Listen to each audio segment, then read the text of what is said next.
Oke. So, saya mulai dengan beberapa ayat dulu.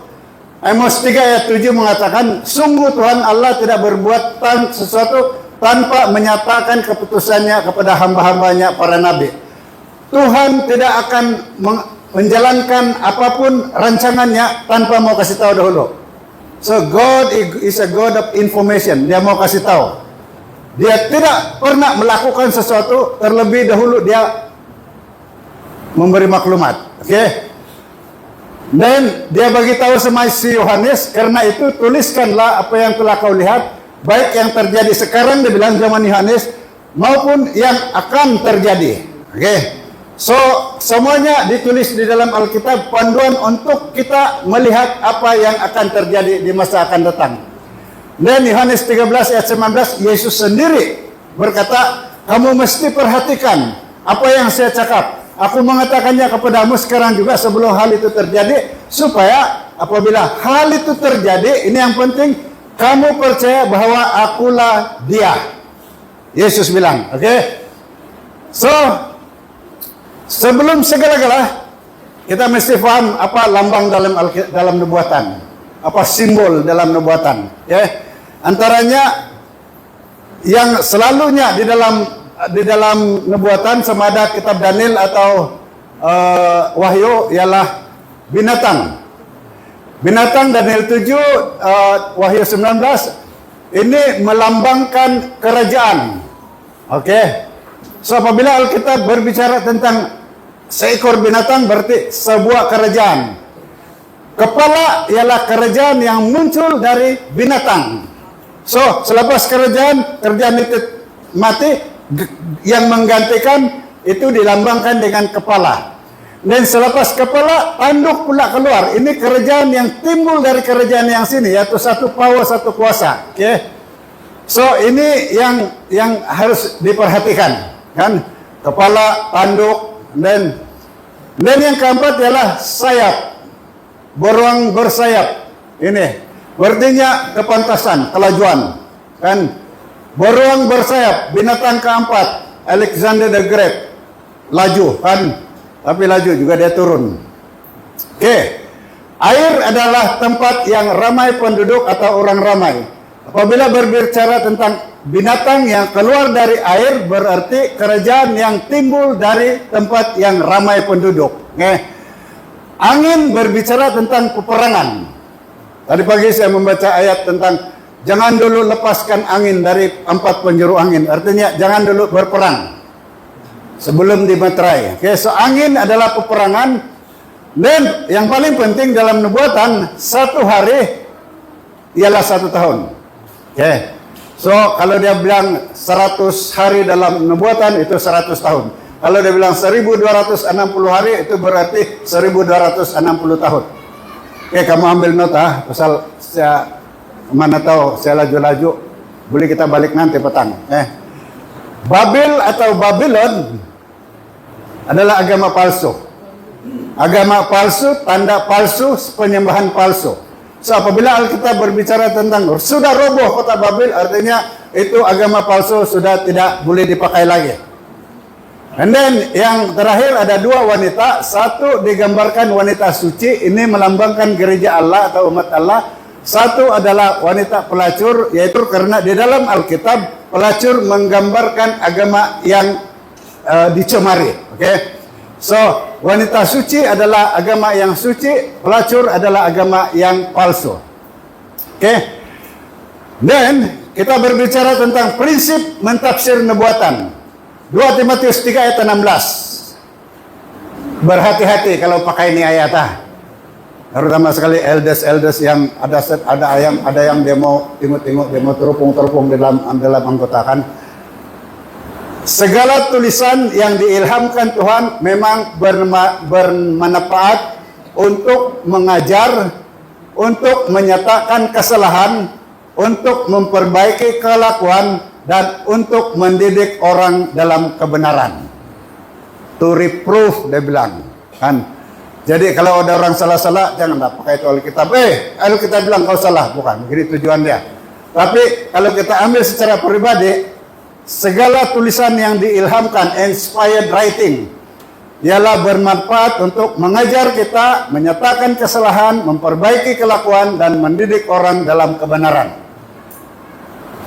Kalau begitulah orang mentafsir nubuatan itu baik sekali. Oke.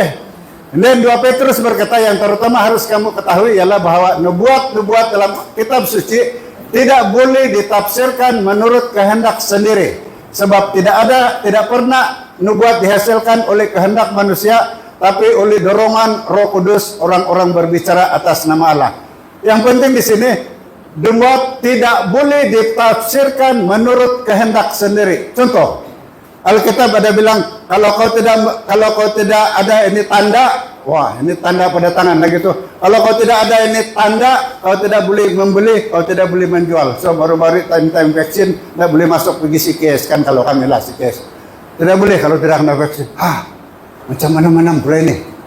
So dia ambil menurut kehendak sendiri. Dia bilang ini anak-anak. Anak-anak lagi ramai di Indonesia, keluar di YouTube, dia bilang ini vaksin ini anak-anak. So banyaklah orang di sini tidak pergi minta jarum kan anak-anak. Ini. Mari kita tengok. Supaya tidak keliru lain kali, oke? Wah, gelap pula kan? Silap pula ini, oke? Tidak apalah. Nampak juga bahkan. Oke. Coba Ipan kasih padam yang sini.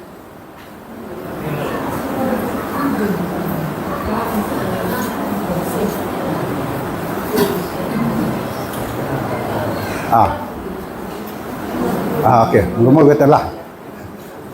Oke, boleh lah itu. Oke, Ellen White menasihat. Ramai orang kena mau ambil tulisan Ellen White. Kita akan bagi-bagi tulisan Ellen White setiap lagian. Itu Puan Linda punya kerjaan. Nasihat Ellen White, membiarkan kitab suci untuk mentafsir kitab suci. Scripture interpret scripture. Kalau di dalam wahyu kita berbicara tentang binatang, dan wahyu tidak berbicara tentang itu binatang melambangkan kerajaan. Tapi kalau kita pergi Daniel 7, Daniel 8 bilang binatang melambangkan kerajaan. Kalau Alkitab itu melambangkan kerajaan, waktu di wahyu juga pun melambangkan kerajaan. So, kitab suci mentafsir kitab suci. Period. Selaras dengan Injil. Apa itu Injil? Yesus datang, Yesus mati, Yesus bangkit, Yesus pergi ke surga, Yesus menyediakan tempat untuk kita. Itulah itu Injil. Harus selaras dengan Yesus, kan? Berpusat pada Yesus Kristus. Ini saja. Adakah itu untuk Yesus Kristus? Oke. Jadi, sorry ada 2 pergi tempat sama saya di atas bukit. Ini kayak nubuatan. Ini kali saya mau jawab nubuatan. Apa itu nubuatan tuh? Pasal selalu orang ini kalau ada sikit-sikit nubuatan ini kan terutama sekali yang elda lah. Tidak tahu dia boleh bercakap. Nukrok itu, nubuatan beno. Tapi kalau silap sikit dengar tuh bahasa rumus buatan beno, kan bukan nubuatan. Nah, jadi hari ini kita berbicara apakah itu nubuatan Alkitab? Ramalan tentang peristiwa masa depan yang diungkapkan oleh Alkitab. Banyak nubuatan lain, Buddha pun ada nubuatan, Hindu pun ada nubuatan, Quran pun ada nubuatan, macam-macam ada nubuatan saja. Tetapi nubuatan yang kita punya profesi ialah peristiwa masa depan yang diungkapkan Alkitab. Satu, komunikasi Allah kepada manusia melalui para nabi. Itu sebab profesi itu oleh prophet. Itu sebab di dalam bahasa Indonesia, nabi itu dia punya profesi itu nubuatan. Bahasa Melayu tidak ada. Mau kita cari-carilah bahasa Melayu, Pastor, apa bahasa Melayu itu nubuatan? Kecuali ramalan lah. Pasal dia mau kasih kait dengan istilah nabi, kan? So, nubuat tentang kedatangan Kristus kedua kali, nubuat tentang akhir zaman, dan nubuat mengenai peristiwa-peristiwa akhir zaman menjelang kesudahan dunia. Itulah itu nubuatan. Dan kalau orang bilang, ini Hamas ini melawan Israel, nubuatan kan? Salah satulah daripada nubuatan. Masa kamu akan mendengar daru perang, tetapi itu bukan lagi. Dia bilang, jadi apa makna dia? Meramalkan peristiwa, hampir sama tadi, meramalkan peristiwa masa depan, memberi petunjuk atau nasihat kepada individu atau kelompok jemaat memahami kehendak dan rencana ilahi serta memberi panduan spiritual. Oh, ini cukup terang nih, tidak payah saya beri ulasan kan. Memberi rasa aman, rasa selesa atau penghiburan. Kan orang tertanya-tanya, nubuatan bet, oh Tuhan tolonglah aku. Memberi aman, memotivasi satu perubahan atau tindakan, mengungkapkan kebenaran spiritual, membantu dalam membuat keputusan serta bersedia untuk kedatangan Yesus yang kedua kali. Oke. So, kalau kita mau cari tanda-tanda nubuatan, cari di dalam buku ini. Matius 24, Matius 25, Lukas 21, Wahyu 13, Wahyu 14. Wahyu 13 ini nanti kita tengok. Wahyu 13 ini tanda-tanda dan turutan. So, saya bagi ringkasan tanda-tanda. Ramai orang mengaku Kristus, memakai nama Kristus. Di sini tempat kita belum ada. Oh, carilah di YouTube. Oh, ada. In the name of Jesus, wake up. Orang bangun sejak. Orang mengaku dirinya sebagai Kristus. Mendengar peperangan dan pemberontakan. Salah satunya itu Hamas lah. Bangsa bangkit melawan bangsa. Kerajaan bangkit melawan kerajaan. Orang telepon saya. Elda, Ukraine sama Rusia itu orang dunia sudah kayak itu. Itu apa itu dalam nubuatan? Saya bilang itu salah satu. Itu kamu akan mendengar deru perang mengenai perang. Tapi belum lagi. Pasal apa? Ada gempa bumi, ada penyakit sampar. Inilah COVID nih, penyakit sampar. Lukas 21, penyakit sampar. Penyakit sampar ialah pandemik, epidemik kan? Kelaparan, kebeluran. Belum lagi Alkitab bilang. Itu belum kesudahannya. Tapi bukan berarti kita mau berlegar-legar. Lagi-lagi di luar sana. Begitu pasal nubuatan ialah menguatkan iman kita. Okay? Banyak nabi palsu muncul. Tanda-tanda dahsyat dari langit. Semua itu permulaan penderitaan. Kamu akan ditangkap, dihadapkan di kamar. Kamu akan ditangkap bukan sebarang tangkap ini. Kamu akan ditangkap karena kamu Seventh Day Adventist. Ini terus terang sudah ini. Kalau sekedar karena tangkap ini yang biasa-biasa itu tidak masalah itu. Tapi kita akan ditangkap karena agama kita. Ini maksudnya ini. Tanda di langit dan di bumi. Bayangkan Wahyu 13 mengatakan bahkan menurunkan api dari langit. So, ini selesai punya dramatize. Katakan besok hari Ahad. Di depan gereja paling besar di Kudatlah, hari Ahad punya gereja. Lalu itu padri, kalau siapa-siapa berdiri di sana. Hari ini saya akan buktikan bahwa Tuhan sudah pindahkan hari Sabtu, hari Sabat dari hari Sabtu pergi hari Ahad. Tuhan tolong buktikan, ya Allah, macam-macam lah. Dia orang punya sembahyang itu bukan luar biasa itu. So, naik bulu Roma kau dengar sembahyang dia orang. Tiba-tiba turun api dari langit depan gereja dia orang. Apa kau buat? Kosong di gereja kita hari Sabat. Nah, inilah bukti hari Sabat sudah pindah pergi hari Minggu. Tanda di langit. Dan yang terakhir of course Matius 24 ayat 30. Mati itu jam. Jadi pastor kau panjang-panjang saya mata kau kalau sudah saya bertanya. Tanda yang bukan petanda, kan? Kamu mendengar deru perang, kabar tentang perang, itu belum kesudahannya. Tetapi itu belum kesudahannya. Oke, mari kita lihat. Bilakah masa kesudahan itu bermula? Itu kita mau set itu time. When did the end time begin? Kan? Yesus bilang, segera sesudah siksaan pada masa itu, matahari akan menjadi gelap, bulan tidak bercahaya, bintang-bintang akan berjatuhan dari langit, kuasa langit akan goncang, kan? So Yesus bilang semua ini akan bermula segera selepas siksaan itu. So bila itu siksaan, Alkitab ada menulis tentang 3 peristiwa siksaan. 3 peristiwa. Ini siksaan yang ada kaitan dengan agama kita, oke? Ada kaitan dengan umat Tuhan. Kalau siksaan yang di Palestina sekarang itu tidak ada di sini itu. Ini siksaan yang menganiaya umat Tuhan. Wahyu 2 ayat 10. Jangan takut terus engkau derita, sesungguhnya iblis akan melemparkan beberapa orang dari antaramu ke dalam penjara supaya kamu dicobai dan kamu akan beroleh kesusahan selama 10 hari.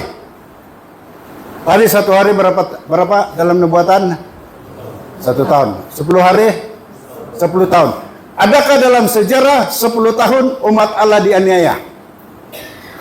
Oke, mari kita pergi kepada 303. Emperor Diocletian, Maharaja Rom, menjadi pemerintah, dan dia mengadakan penganiayaan besar-besaran karena ramai orang tidak menyembah dia. Dekri Emperor Rom ialah bahwa setiap maharaja itu harus disembah sebagai dewa. Diocletian mengarahkan semua Kristen harus dibunuh, masuk dalam arena, dikasih makan binatang. Ini hanya berhenti 10 tahun kemudian pada 313 apabila Konstantin menghentikan penganiayaan. Oke. Adakah matahari, bulan, dan bintang gelap selepas ini? Belum lagi. Mesti ada satu siksaan lagi. Wahyu 11:3 berbicara, aku akan memberi tugas kepada 2 saksiku supaya mereka bernubuat sambil berkabung. Berapa? 1260 hari. Berarti 1260 tahun. Tafsiran ini, nubuatan ini sama dengan di Wahyu 12 ayat 6, Daniel 7 ayat 25. Kalau ada orang mau nih file, Elder Johannes ada simpan di laptop, di komputer dia. Asal kami punya komputer tidak boleh bangam. So ada di komputer dia, boleh minta sama dia kan. So adakah siksaan 1260 tahun? Dalam sejarah kita tahu bahwa ada siksaan selama 1260 tahun bermula 538 hingga 179. Inilah siksaan besar-besaran 1260 tahun kan.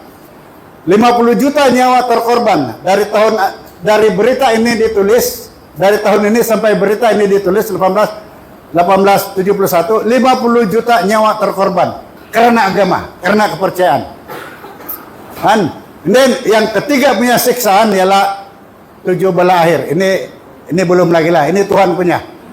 Ini bukan untuk kita, ini untuk orang yang masih di Babel. Nanti kita tengok. Ini 7 bala ini untuk orang yang tidak mengindahkan kabar malaikat yang ketiga. Kamu tahu kabar malaikat 1, kabar malaikat 2, kabar malaikat ketiga, ini orang minum ini 7 bala. 7 bala akhir. Oke, so mari kita tengok. 538 bermulaan aniaya. Pada 26 Januari 1531 ayat tadi bilang penganiayaan rata-rata sudah berakhir pada 1755. Oke, so siksaan itu sudah berakhir pada 1755. Sebelum ini 1535 gempa bumi Lisbon, tetapi 19 Mei 1780 matahari gelap, malam itu bulan menjadi merah. And then 1798 Pope Pius ditangkap dan dibawa ke Perancis. Berakhirnya 1260 tahun. And then pada 12 dan 13 November bintang jatuh. And then pada 1843, 1844 semua orang ingat apa ini tarik? Oke. Nah, kalau saya cakap, betul kan? Ini seruan tengah malam. Orang bilang betul kan dia cakapnya. Memang pun salah satu kan seruan tengah malam. Bermulanya pekabaran 3 malaikat. Oke, di sini. Oke. So, mari kita kenal pasti siapa yang terlibat. Kan? So, apabila orang COVID-19 siapa yang kasih keluar arahan kalau tidak boleh masuk psikis kalau tidak ada vaksin? Siapa yang kasih keluar? Adakah salah satu daripada ini? Kalau bukan daripada ini, itu bukan 666. Oke, 666 nanti kita ambil masa belajar tuh 666. Wahyu 12, Wahyu 13, Wahyu 14 memberitahu kita pihak yang terlibat. Wahyu 12 adalah the great controversy, memberitahu kita tentang peperangan di sorga. Lucifer melawan Allah, itulah bermulanya ada pihak baik, ada pihak jahat. So, terukir sempadan antara yang baik dan jahat. Lucifer diusir dari sorga. Oke, ini lagi satu. Oh, harap-harap. Oke, so dia dilambangkan sebagai seekor naga. Oh, so iblis tuh setan tuh dia punya lambang tuh naga. Dasar kan? Dia melawan perempuan yang sedang mengandung melambangkan Yesus. Ini ambil masa untuk kita seminar, tapi coba kamu paham saja di sini pihak yang terlibat adalah yang dragon dan gereja yang benar. Dua pihak meneruskan perjuangan dari surga ini, meneruskan perjuangan merebut hati manusia. Di dalam hati kita dia berjuang. Ya. So Wahyu 13, harus ingat di sini. Wahyu 13 berbicara tentang binatang dari laut, binatang dari darat. Dan dia berbicara tentang 3 sekutu. Ahli pakar Alkitab ini mengatakan di dalam gereja kita sebagai the unholy trinity, antara naga, binatang dari laut. And then kalau di dalam gereja kita ada trinity kan, Bapa, Anak dan Roh Kudus. And then kita ada 3 kabar malaikat. Si iblis ini pun ada 3 roh katak melawan kita punya 3 roh, 3 malaikat kan. So Wahyu 13 berbicara tentang apa naga binatang dari laut ini buat untuk umat Tuhan. So ingat Wahyu 13 ini bukan Tuhan punya plan. Wahyu 13 ini adalah pendedahan Tuhan tentang apa yang iblis mau buat. So ini dilambangkan dengan Wahyu 13. Binatang dari laut, yaitu binatang yang dari kumpulan ramai. Kita percaya ini bermula di Eropa. Dialah yang anam-anam. Yang satu binatang dari bumi, dari tempat yang tidak ada penduduk, tidak ada negara. Dia tidak melawan negara lain untuk menjadi besar. Dan kita percaya ini sebagai Amerika Serikat. Kan? So 3 binatang ini bersatu untuk melawan Allah punya program. Kan? Ada kawan saya bilang, kau mau juga kayak itu anam-anam itu digenapi? Saya tanyalah. Kalau saya bilang, kalau LDR macam, kalau boleh, anam-anam enggak payahlah digenapi. Pasal itu bukan Tuhan punya. Itu adalah rencana Tuhan, rencana iblis untuk menghalang rencana Tuhan. Nubuatan yang kita mau tengok digenapi ialah kabar ini diberitakan kepada semua bangsa, suku dan kaum. Kalau itu dapat diberitakan tanpa 3 binatang itu kan bagus. Tapi ini 3 binatang akan sentiasa ada di sana untuk menghalang kita. Tapi Tuhan memberikan kita ini nubuatan agar menyediakan kita. So Wahyu 13 adalah rencana iblis untuk menghalang rencana Allah. Jadi rencana Allah di mana? Rencana Allah di sini, Wahyu 14. Pekabaran 3 malaikat. Rencana Allah melalui pekabaran 3 malaikat. Malaikat pertama, setiap 7-day Adventist harus boleh menghurai pekabaran 3 malaikat itu dalam 2 menit. Bolehkah? Boleh bahkan. Pekabaran malaikat. Malaikat pertama, inilah Injil kerajaan. Sembahlah Tuhan yang mencipta langit dan bumi. Berarti mengundang orang untuk menyembah Tuhan kembali kepada hari Sabat. Kan? Mari kita lihat apa itu pekabaran Tuhan. Menyeru menyembah Allah yang mencipta langit dan bumi merujuk ke 4 hari Sabat. Kedua, sudah roboh Babel kota besar itu. Apa arti dia? Sebelum 1844 seluruh Kristen sejagat berbakti pada hari Minggu. Bila ada orang datang pergi gereja, Allah ada di sana, malaikat ada di sana, Yesus ada di sana. Tetapi selepas ini, tarik ini 1844 ini sudah roboh kota Babel. Berarti tidak ada maaf lagi untuk orang kekal tinggal di sana. Jadi apa yang mau dibuat? Allah bilang, mereka yang menyembah patungnya akan minum anggur murka Allah. Dalam Wahyu 18, dia bilang, keluarlah kamu. So inilah message kita. Pertama, menyembah Allah. Kedua, tidak ada lagi di sana.